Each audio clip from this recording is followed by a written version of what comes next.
Attention Joachim, ça va être à toi. 3, 4. Je suis Joachim Leventhal, je suis le proprio de Skyline Park. Moi ce que j'aime c'est les bidonvilles. Les bidonvilles c'est mon idylle. Je mets des tacos c'est trop beau. Et des pédalos car j'aime l'eau. C'est vrai que l'eau c'est rigolo. Moins que les boosters, quelle frayeur. Et un starcher de chez Tireur. Tu vas avoir bien mal au cœur. Et puis des coasters parce que ça fait peur. Viens dans mon bidonville. Ah oui, c'est parfait ça. Quel organe? Ah, c'est très très bien, on l'a refait. C'est vraiment génial, Joachim. Maintenant que vous connaissez les paroles, tout le monde avec nous. 3, 4. Je suis Joachim Leventhal, je suis le proprio de Skyline Park. Moi ce que j'aime c'est les bidonvilles. Les bidonvilles c'est mon idylle. Je mets des tacos c'est trop beau. Et des pédalos car j'aime l'eau. C'est vrai que l'eau c'est rigolo. Moins que les boosters, quelle frayeur. Et un starcher de chez Tireur. Tu vas avoir bien mal au cœur. Et puis des coasters parce que ça fait peur. Viens dans mon bidonville. C'est parfait Joachim, on va faire un carton avec ça, c'est sûr et certain.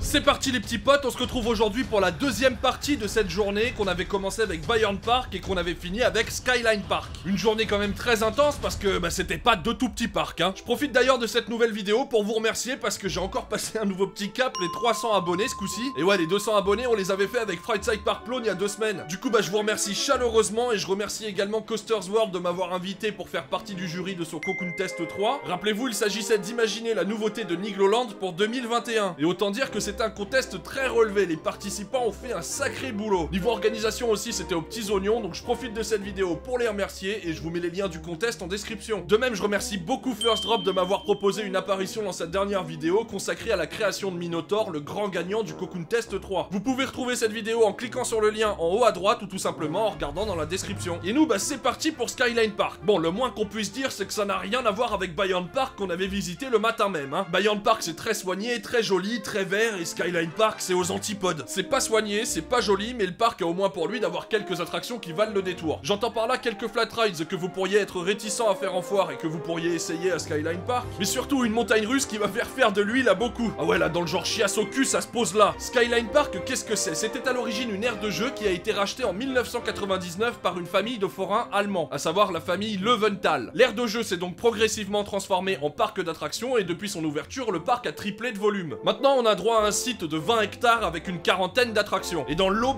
beaucoup de cochonneries, et dès lors qu'on a des trucs un peu originaux, c'est ras des pâquerettes. On retrouve bien évidemment les grands classiques de fêtes foraines, genre breakdance, booster, auto-tamponneuse et toute la clique. Et genre même leur water ride, c'est-à-dire le flume et le raft, c'est des modèles forains. Mais bon, il y a quand même Skywheel, et rien que pour ça, faut y aller. En plus, c'est vrai que c'est éminemment con comme concept de montagne russe, mais qu'est-ce que c'est efficace! Et puis en dehors des attractions, Skyline Park propose aussi d'organiser votre mariage. Et c'est vrai qu'un mariage à Skyline Park, c'est quand même la classe. Je pense que ma copine serait très contente. On est donc parti pour ce trip report de Skyline Park et je vous laisse tout de suite avec ce que j'ai monté et ce que j'ai photographié. La seconde destination de cette journée se situe à 160 km de Bayern Park. Autant vous dire que la journée fut chargée. Skyline Park est également un parc bavarois qui est à l'opposé total de Bayern Park en termes d'approche. Ici, on ne s'intéresse pas à l'intégration des rides ou à l'aspect du parc. Ce qui compte à Skyline, c'est que les attractions soient fonctionnelles, peu importe si elles sont posées sur des dalles de béton au petit bonheur la chance. On ne met aucun denier dans l'aspect des choses, on mise simplement sur leur efficacité. Une approche foraine on ne peut plus évidente, sachant que le propriétaire du parc n'est nul autre que Joachim Leventhal, un membre d'une famille de forains allemands. Le parc n'est donc vraiment pas joli et mise sur l'efficacité de ses attractions. On remarque qu'aucun investissement très lourd n'y a été effectué, puisque l'attraction la plus coûteuse est certainement Skywheel, l'impressionnant Skyloop Morer qui officie en tant que star du parc. A savoir que ce modèle de Grand 8 coûte environ 4 4 millions d'euros. Bon allez, à votre avis, quelle aura bien pu être notre première destination? Je vous rappelle qu'on est dans un parc allemand qui détient toujours toute une panoplie d'attractions d'un certain constructeur et que dans la dite panoplie, il y a toujours un crédit.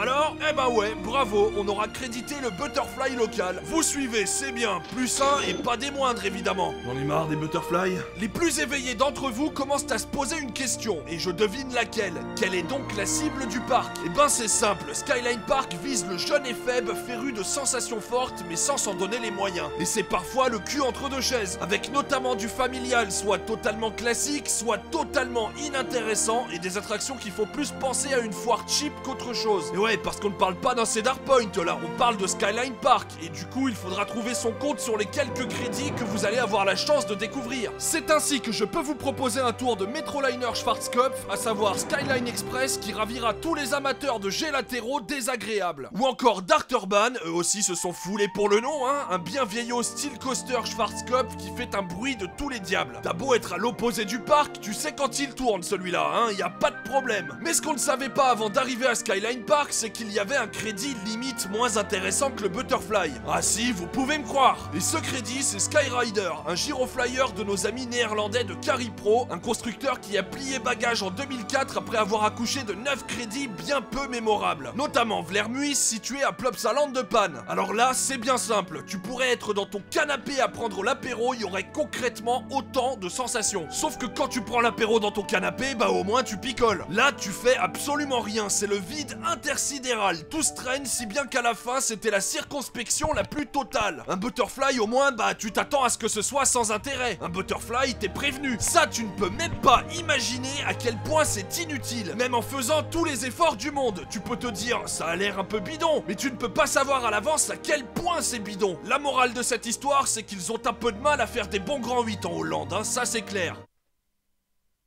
Oh pardon, je m'imaginais sur Skyrider. Du coup, bah on aura passé un bien meilleur temps à faire de la balançoire dans le bac à cailloux parce que c'est quand même nettement plus fun. Ouais bon, on n'aura pas fait ça parce qu'il faut pas exagérer et puis bah on n'aura pas fait ça non plus. Bon ok, il y a un truc que je vous ai dit à demi-mot, c'est qu'il y a un investissement un peu plus élevé que les autres dans ce parc. Il y a un gros truc qui trône en plein milieu, un truc plutôt imposant. S'agirait-il du crédit le plus flippant du trip?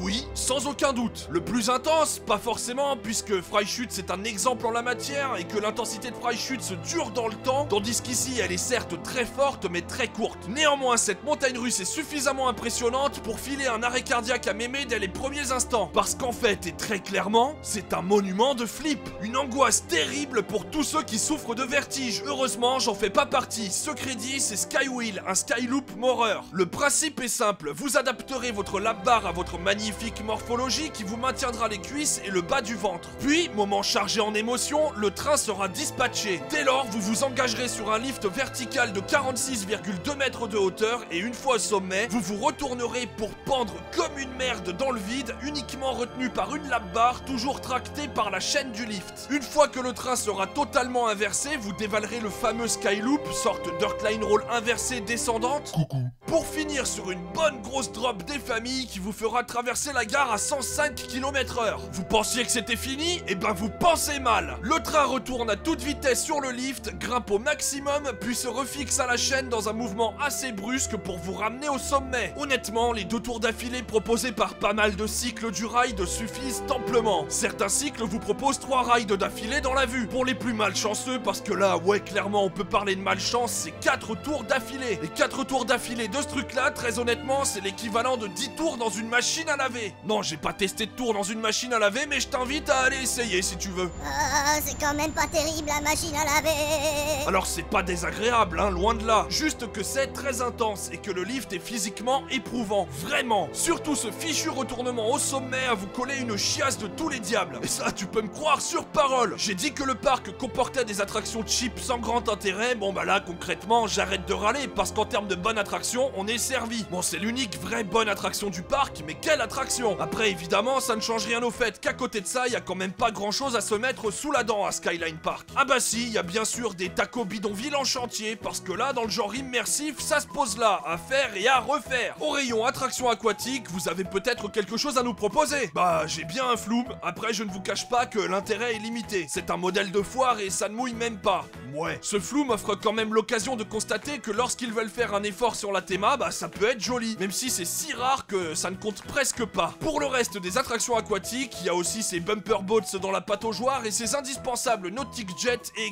bah ouais, on est dans un parc allemand, je te rappelle, hein. Bon, et puis il y a aussi un truc un peu plus gros, ça s'appelle Wild and Wet. Et non, pas Wet and Wild. Un gros raft qui a connu ses heures de gloire sur les foires allemandes et qui a finalement été rapatrié à Skyline Park pour y finir ses jours. Bon, mais il y a un gros problème avec ce raft, un vrai. C'est-à-dire qu'il spin, mais genre il spin, tout le temps. Et très vite, si bien qu'à la fin c'est gerbeau et qu'on est content d'en sortir. Franchement, un raft gerbeau, fallait le faire. Les grands téméraires que nous sommes auront croisé quelques attractions qu'il leur fallait absolument tester à côté de ce raft. Du genre un petit booster des familles, bien moins intense que sur les foires pour ceux que ça intéresse, mais qui reste toujours marrant à faire. Et c'est vrai que j'aime bien ces conneries, moi. Et puis là, au moins, bah ça ne dure pas 10 minutes. On aura aussi fait un Starshape tireur mou et sans grand intérêt. Du genre où tu passes ton temps à pendouiller dans toutes les positions les plus improbables qui soient. Pas franchement galvanisant. Non, le vrai loupé ici, c'est quand même cet énorme slingshot de 90 mètres de hauteur qu'on n'aura pas pu tester parce que le parc fermait. Mais bon, c'est pas bien grave, on aura pu faire notre tour d'auto-tamponneuse syndicale, notre tour de bobcart syndical, bobcart un peu mollasson qui nous aura fait rater notre tour de slingshot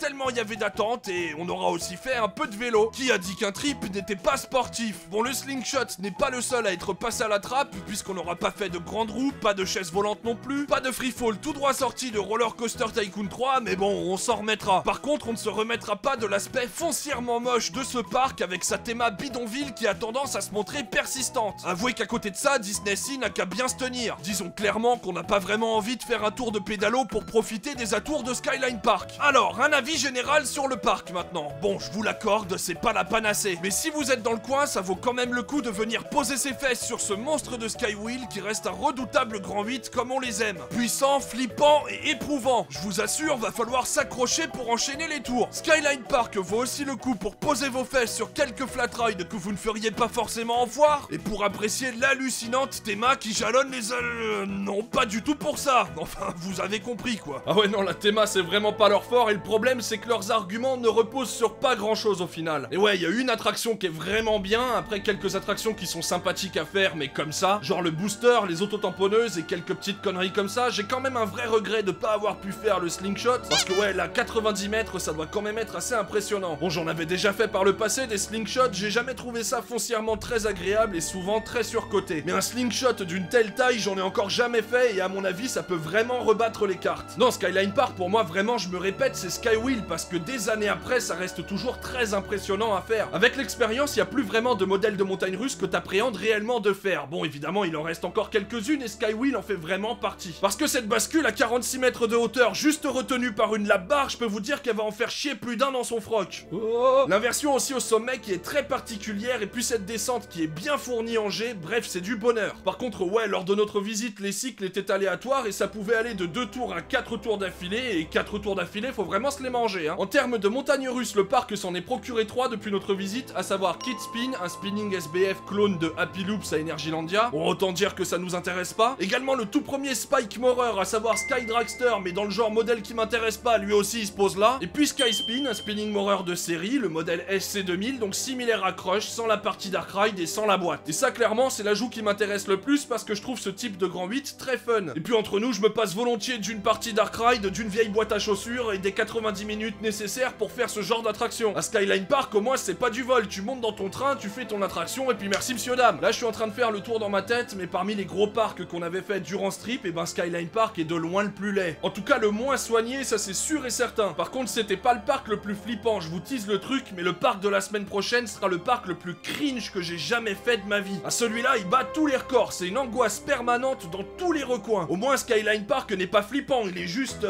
moche. Le temps est venu pour moi de clôturer cette vidéo consacrée à Skyline Park, j'espère évidemment qu'elle vous a plu. Si vous découvrez la chaîne avec cette vidéo et qu'elle vous a plu, n'hésitez pas à vous abonner, et pour tout le monde évidemment, si la vidéo vous a plu, c'est le pouce bleu qui va bien. La semaine prochaine donc on quitte l'Allemagne pour partir dans un pays voisin et visiter un parc cringe as fuck. Et d'ici cette prochaine vidéo avec un parc qui va vous filer des cauchemars, et ben comme d'habitude, portez-vous bien. Allez ciao. Je suis Joachim Löwenthal, je suis le proprio de Skyline Park. Moi ce que j'aime c'est les bidonvilles. Les bidonvilles c'est mon idylle. Je mets des tacos, c'est trop beau. Et des pédalos car j'aime l'eau. C'est vrai que l'eau c'est rigolo. C'est vrai. Moins que les boosters, quelle frayeur. Et un starcher de chez Tireur. Tu vas avoir bien mal au cœur.